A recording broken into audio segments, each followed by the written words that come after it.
Hi, welcome to Pennsylvania Newsmakers, and thanks for watching. Well, May 15, thousands of people will be on the ballot, and hundreds of thousands of people will be voting. Well, we hope. We're going to take a look at the marquee races in the state of Pennsylvania, and then we're going to hear from Pennsylvania's premier expert on children's education when we return. This is Pennsylvania Newsmakers, a fast-paced, unrehearsed weekly discussion with and about the leaders who shape your world. And now, here's your host, Terry Madonna. Hi, welcome back to the program. Terry Madonna here. As always, thanks for watching. Well, let me start with this. We've got some big elections. This is the municipal election cycle, odd-numbered year. Legislators, we can't kick them around this year. We're going to go and we're going to talk about some important elections, the Philadelphia mayoral election, the elections for the state Supreme Court. Then we'll sort of segue into some of the activities in the state legislature. It's analyst roundtable time. Joining me, as often is the case, is Pete DeCoursey, who is the Bureau Director of CapitolWire.com. Do I got that right, Peter? Yep. Capital Wire. And as often is the case, Fred Anton, who's the President and CEO of the Pennsylvania Manufacturers Association. Do I got that right? Are you Chairman? Good to be here, Terry. Did I demote you? No, you didn't demote. All right, President. All right, look, everyone admits, let's go right to the heart, Philadelphia mayor's election. Everyone says this is one of the most important Philadelphia mayoral elections in decades. It's the turning point for the city about whether they can deal with problems in the neighborhoods, the poverty, the crime.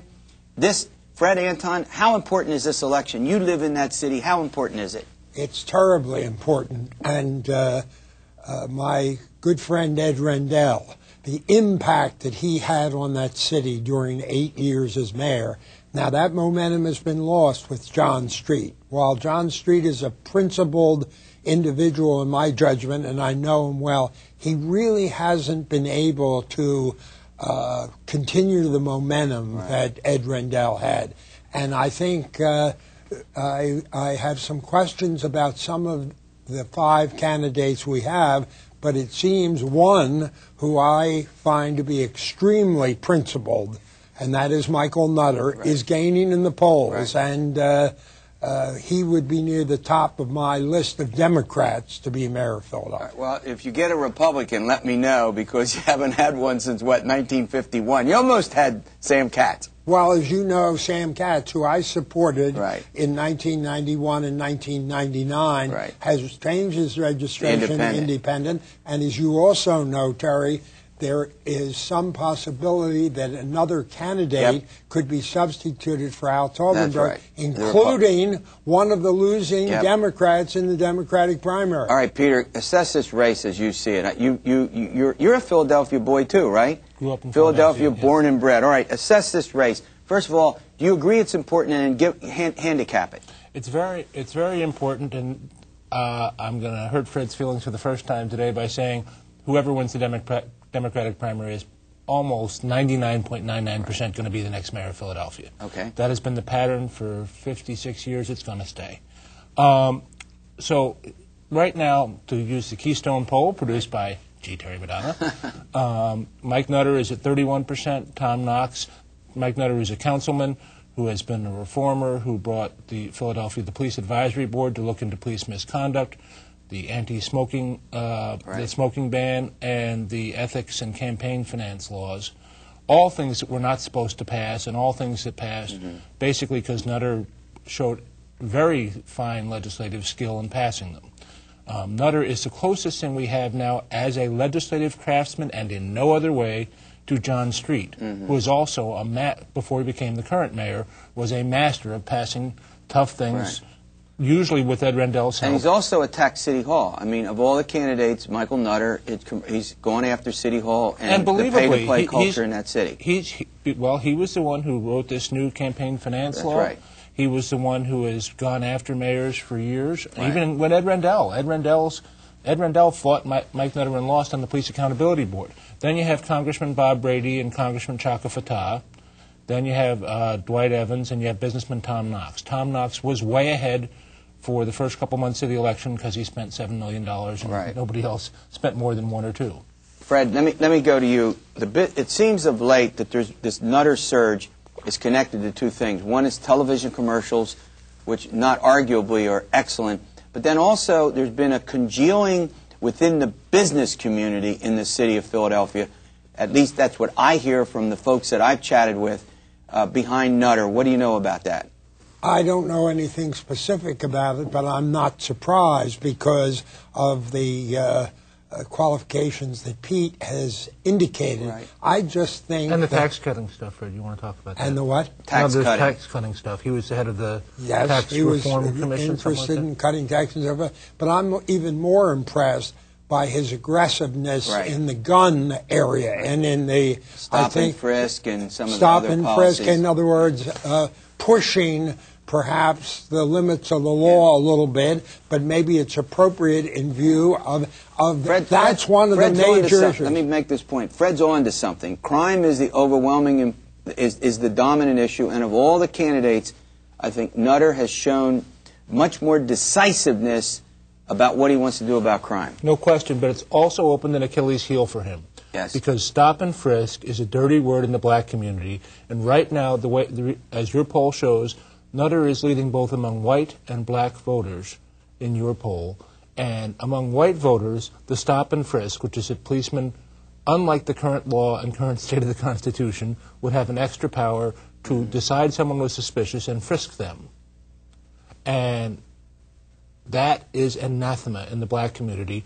And the candidate who can still beat Nutter, in my opinion, Congressman Chaka Fattah, who has a wonderful political organization in West Philadelphia, can use that and has already started to try to play the race card. Now, in the white community and in the newspapers, people have been roundly booing Fattah for raising the race card. Right. But in the black community... See how that works. And keep in mind, the last time Mike Nutter lost an election in 1987, when he first ran for council, it was because people were convinced, voters were convinced that somebody who makes Bob Brady look like Pat Moynihan. Okay, when we come back, we're electing 2 people to the state Supreme Court. There are 7 folks. 2 new members will join the court this fall. It's a big election. Does anyone care? Does anyone know about it? We'll find out from our panel of experts.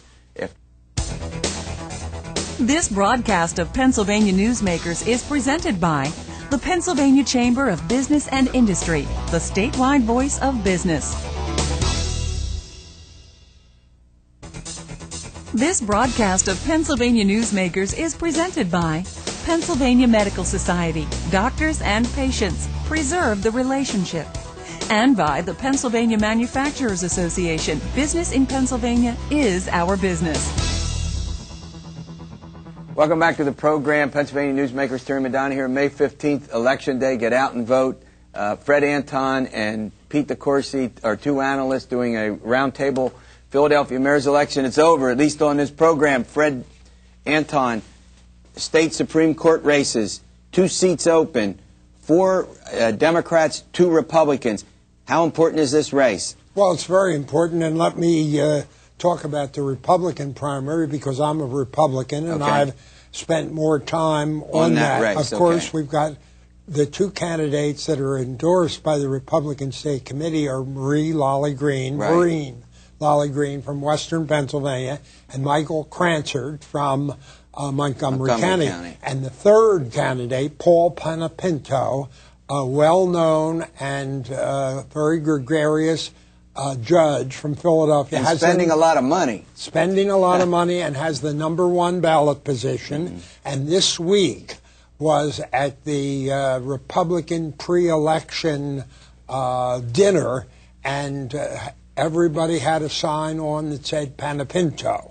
You mean your own Republican leaders said this? Yes, in Philadelphia. Now, I don't know that the Republican leaders were supporting him, but So it's Philadelphians supporting a Philadelphian, something that Governor Rendell would not do, I don't know that the Philadelphia Republican Party is supporting, but a lot of the operatives and a lot of the people, a lot of the 500 people. A lot of committeemen. A lot of committeemen, are supporting him. So, and of course... is this a test of whether the state organization, which normally can handle these, can win for for Cransard and Lolly Green? Yes, it is, because of course, I think you'll have a lot of Republicans turning out in Philadelphia, even though they can't vote. for the mayor. I think the Philadelphians will vote. All right, Democrats, take it. Democrats, you have 4 candidates, and you have a fascinating governor versus his own party scenario going on here. The 2 endorsed Democrats are Seamus McCaffrey, a Superior Court judge from Philadelphia, and Deborah Todd, a Superior Court judge from Pittsburgh area. Then you have Governor Rendell's candidate, C. Darnell Jones, the president judge of Philadelphia, who is like McCaffrey and Jones are terrific campaigners, will have a huge benefit from the Philadelphia Democratic mayoral primary, which will be double or more the turnout of any other place in the state in this election.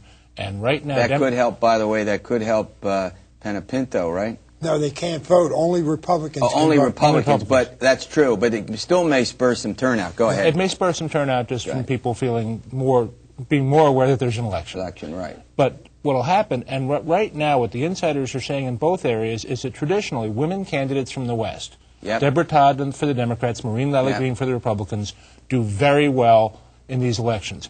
But because of the Philadelphia mayor's race, right now the favorites are Jones and McCaffrey for the Democrats, the 2 Philadelphians, and the favorites for the Republicans, because Maureen Lally-Green is considered to be running a very poor race at the moment, are Panapinto and Crancer. Crancer's from Montgomery County, just outside Philadelphia.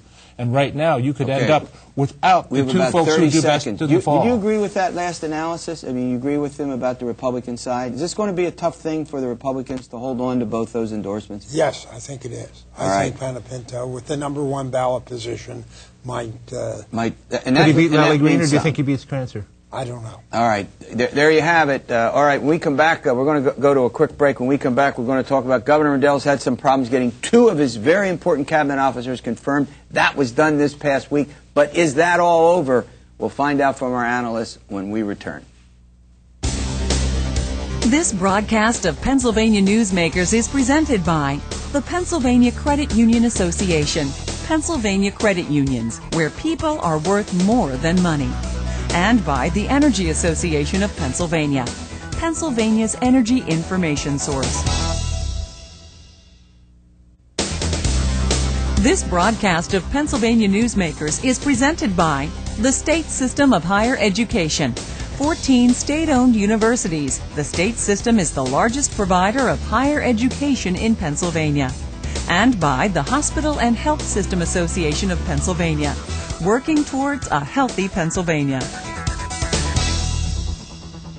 Welcome back to Pennsylvania Newsmakers. All right, Pete DeCoursey. Governor Rendell has had some trouble with 2 of his secretaries, Catherine McGinty in Environmental Protection and Mike DeBernardinis in Natural Resources, getting them approved. They were approved by the Senate, confirmed by the Senate, 4 or 5, 5 or 6, whatever the number was, voted against it. Overwhelmingly confirmed they had some kind of an ethics problem. Quickly, is this issue over?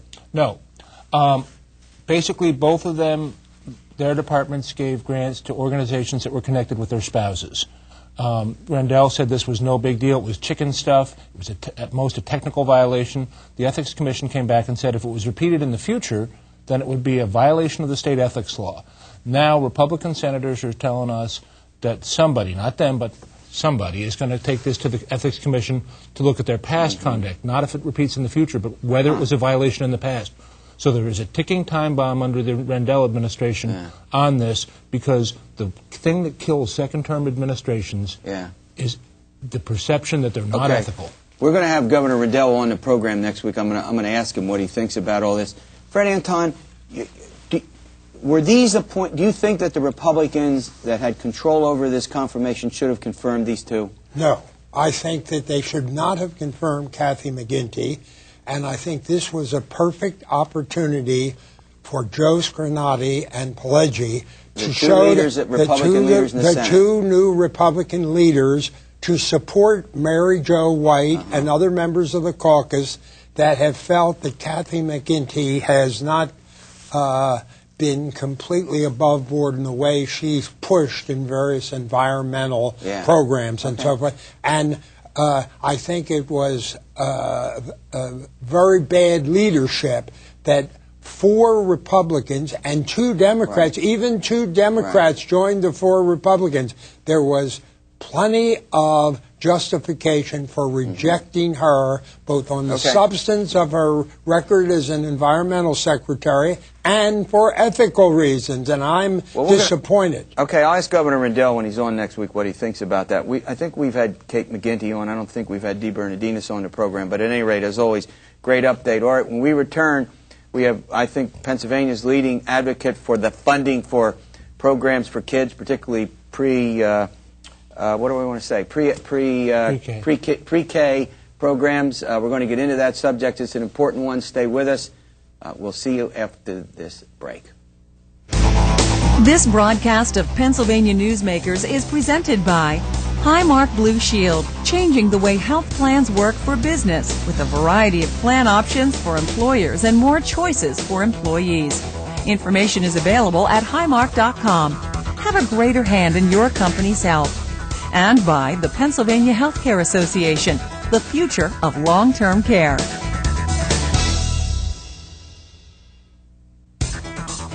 This broadcast of Pennsylvania Newsmakers is presented by the Pennsylvania Builders Association, building today for a better tomorrow.